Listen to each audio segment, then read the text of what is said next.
Allora, domani è previsto Consiglio Comunale. Nei provvedimenti all'ordine del giorno ci sono alcuni, diciamo, che riguardano il bilancio. Allora, per chi non lo sapesse, ma penso che in questi giorni lo sappiamo tutti, se non passano i provvedimenti di bilancio cade l'amministrazione al Melao in pratica. Allora, facendo proprio due conti, il Consiglio Comunale è formato da 25 consiglieri, 16 di maggioranza e 10 di minoranza.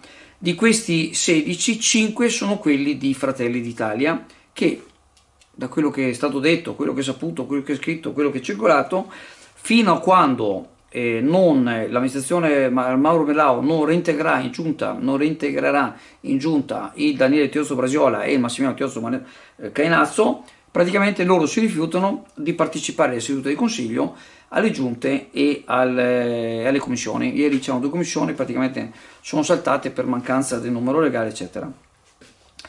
Allora, se Mauro ha deciso comunque di andare alla conta, io credo che abbia i numeri, perché altrimenti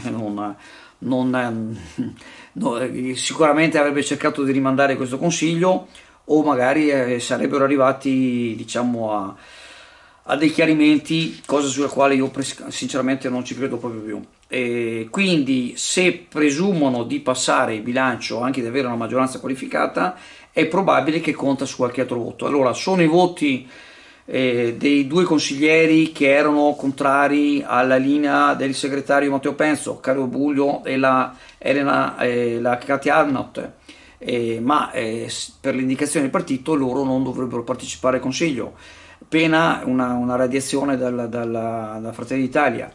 Entrano altri, e a questo punto ci sarebbe i due di energia cinica.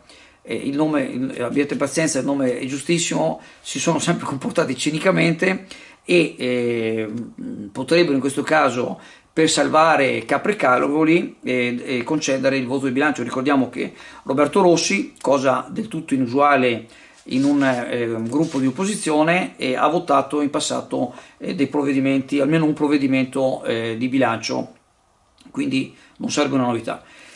Ma al di là di questo resta il fatto che anche con questi numeri l'amministrazione opererebbe in un modo proprio, diciamo, aggiornata, giorno per giorno, e con tutte le problematiche, l'abbiamo già detto, le problematiche ci sono, diventa una cosa veramente, diventa una specie di calvario, l'abbiamo visto già in passato con altre situazioni, quindi tutto questo ovviamente va a discapito della città di Chioggia, parliamoci chiaro.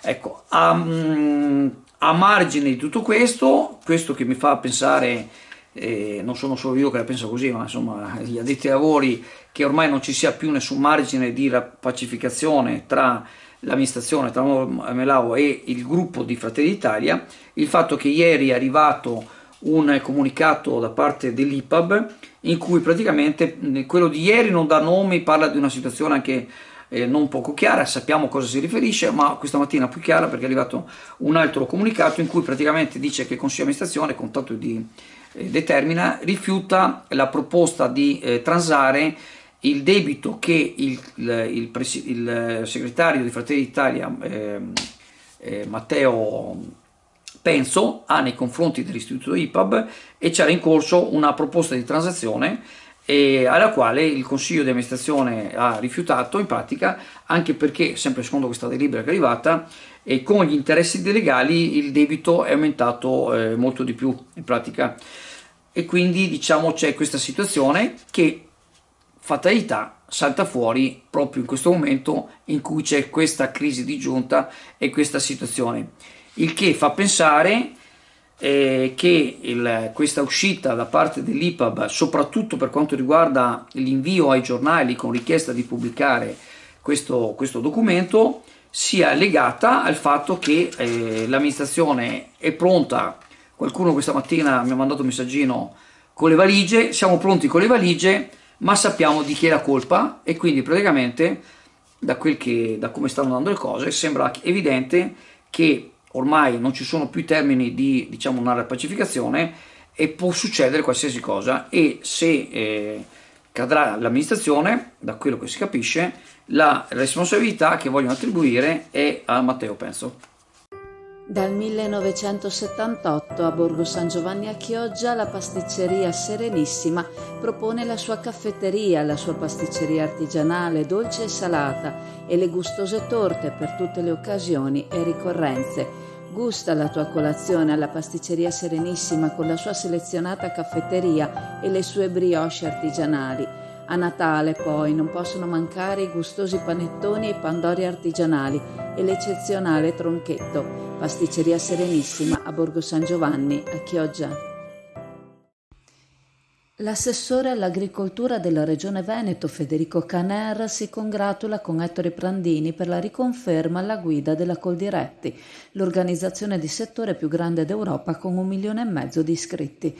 Caner esprime fiducia nell'esperienza e nella profonda conoscenza di Prandini, ritenendo che nel prossimo quinquennio affronterà con decisione questioni cruciali, come la tutela delle produzioni agroalimentari, la chiarezza nell'informare i consumatori sull'origine degli alimenti.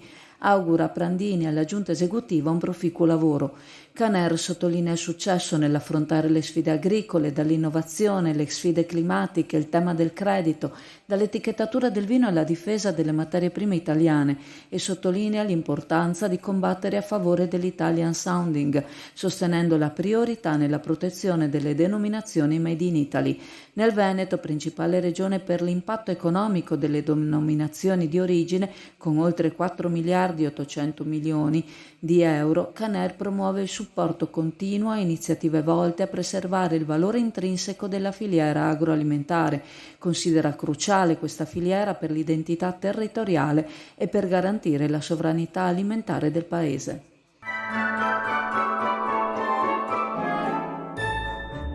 Da Naima, la profumeria in Corso del Popolo a Chioggia, trovi i più bei regali di Natale, profumi chic, linee beauty per lei e per lui, per dare risalto al tuo fascino. Su tanti cofanetti avrai il 30% di sconto e ogni giorno una sorpresa dedicata alla tua bellezza. A Natale, chi ama sceglie Naima. Naima, la profumeria in Corso del Popolo a Chioggia.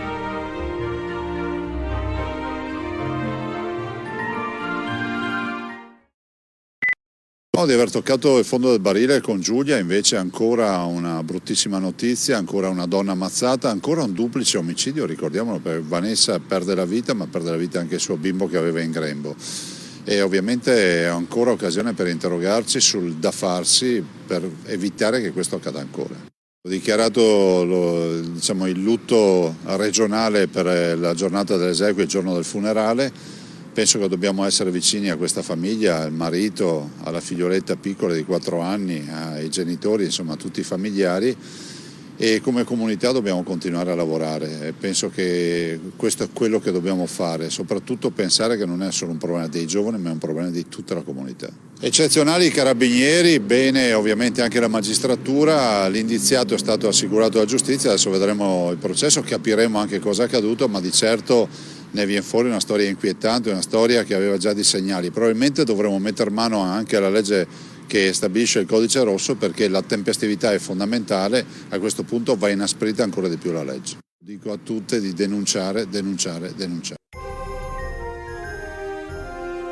Store 23 Intimo e Corredo, in Viale Venezia 3. La tua lingerie, l'intimo per voi, lenzuola settose, morbidi cuscini e caldi piumini per tutta la famiglia.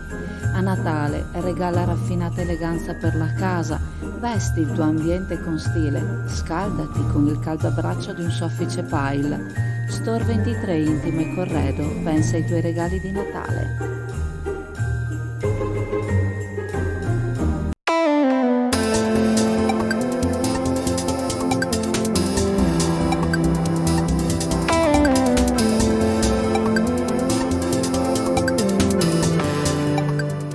Il 15 dicembre 1965 nacque la cooperativa lagunare Allevatori Molluschi, nota con la sigla CLAM.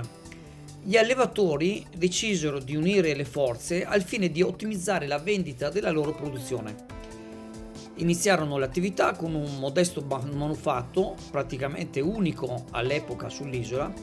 A quel tempo poche le altre attività che operavano all'isola dei Saloni, come il cantiere Batauro, la fabbrica del ghiaccio e le banchine per l'attracco. Col passare degli anni la cooperativa Clam si è notevolmente sviluppata, ampliando la vendita dei prodotti sia a livello nazionale che estero. Nel corso degli anni hanno anche aggiunto alla loro offerta anche il pesce fresco e congelato. Attualmente, oltre alla stessa Clam, altre 4 aziende collegate direttamente hanno preso vita. La cooperativa Clam, tutto diciamo il gruppo, conta circa 40 dipendenti diretti che contribuiscono attivamente all'attività.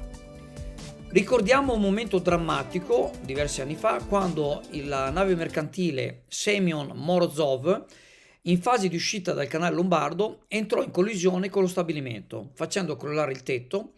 Per fortuna non ci furono vittime, ad eccezione di un ferito lieve che, fortunatamente, non ebbe conseguenze gravi. Questo episodio non solo pose a rischio la salute delle persone, ma anche l'integrità economica dell'azienda. Dopo 58 anni, la Clam continua il suo lavoro, guidata dalla terza generazione rispetto ai fondatori. Per un'ironia del destino, i fondatori scelsero la sigla Clam, scoprendo solamente molti anni dopo che in inglese la parola clam significa mollusco e in alcune parti del mondo anglosassone si riferisce esattamente alla vongola, il prodotto con cui iniziarono la loro attività commerciale. Si auspica che questa attività possa continuare e superare il secolo di vita nell'interesse dei lavoratori, dei soci e non da ultimo dell'intera comunità.